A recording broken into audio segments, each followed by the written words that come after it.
দেখুন, যেভাবে বৈধ পন্থায় যারা চাকরি পেয়েছে তাদের সাথে যেভাবে অন্যায় হয়েছে সরকারের অপদার্থতার জন্য, সরকারের নোংরামির জন্য, এর খেসারত সরকারকে দিতে হবে। আর পশ্চিমবাংলার আইনসভাতে যেখানে আগামী 5 বছর বা আগামী দিনে পশ্চিমবাংলার নাগরিক কিভাবে ভালো থাকবে, শিক্ষা, স্বাস্থ্য, কর্মসংস্থানের যোগ্য যেখান থেকে হবে, আলোচনা যেখান থেকে সেখানে তারা জানাতে আসছে। আমি প্রত্যেকটা গণতান্ত্রিক প্রক্রিয়ায় শান্তিপূর্ণ আন্দোলনের পক্ষে ছিলাম, আছি, আগামীতেও থাকবো।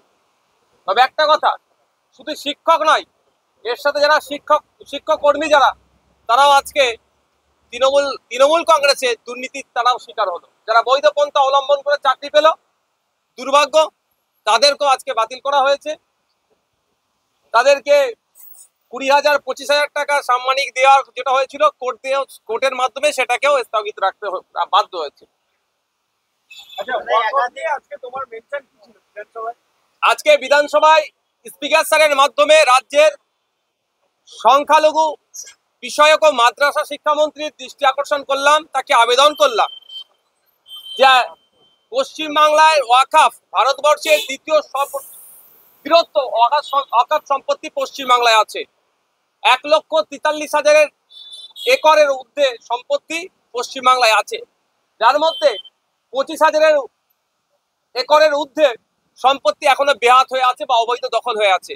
এই অবৈধ দখল মুক্ত করে সম্পত্তিগুলো যাতে ওয়াকফ বোর্ডের হাতে তুলে দেওয়া যায় তার ব্যবস্থা করতে।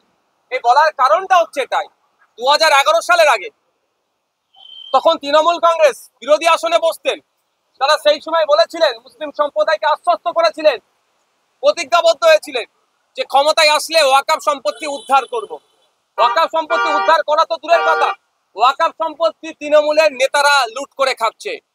এই অ্যাসেম্বলি হাউসে মন্ত্রী আছে, বিভিন্ন জেলার এমএলএরা আছে, বিভিন্ন কর্পোরেশনের কাউন্সিলররা আছে, বিভিন্ন এলাকার নেতারা তৃণমূলের, তারা ওয়াকফ সম্পত্তি লুট করে খাচ্ছে। যাতে এইগুলো তাদের হাতে কেড়ে ওয়াকফ বোর্ডের হাতে তুলে দেওয়া হয়, তা সেই জন্য আজকে মেনশন করেছি। বলছি, মুখ্যমন্ত্রী আজকে যখন ওবিসি নিয়ে কথা বলছিলেন, তিনি বললেন সংখ্যালঘু সম্প্রদায়ের একাংশের মধ্যেও ক্ষোভ রয়েছে, এটা দিতে চলে গেছে, দুইটা এতে চলে গেছে, এটা কি আদৌ হচ্ছে? এবং মুখ্যমন্ত্রী ওবিসি নিয়ে যা বলবেন তার সঙ্গে কি আপনি সহমত?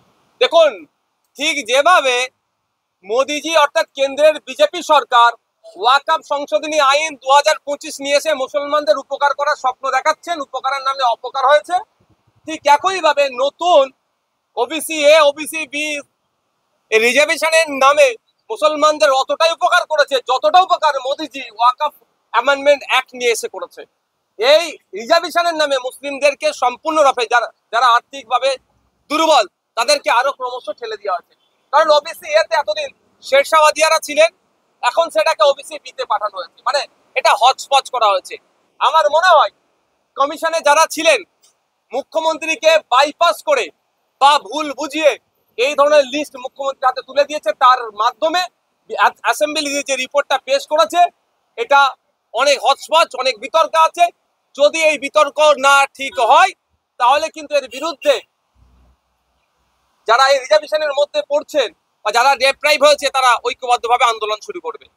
সেই আন্দোলনের ভয় পেয়ে হয়তো আজ তিনি বুঝতে পেরেছেন, সেই আজকে কিছুটা হলো প্রশমিত করার জন্য আজকে তিনি বকলমে স্বীকার করে নিলেন যে আমরা এটাকে নিয়ে সংশোধন করব, বা এই ধরনের তিনি একটা শব্দ প্রয়োগ করেছিলেন। মিসগাইড করেছে, বাইপাস করেছে, ওরে বাবা,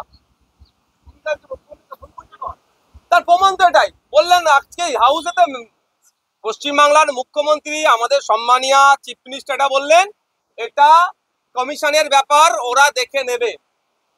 তাহলে কমিশন যে লিস্ট তৈরি করে ওনার মাধ্যমে হাউসে প্লেস করলো, তাহলে কমিশন কি ঘুমিয়ে তৈরি করেছে নাকি? কমিশনের যারা ছিলেন তারা যদি অ্যাবেল না হয়, ডিসেবল হয়, সেই পদে ছিল কেন?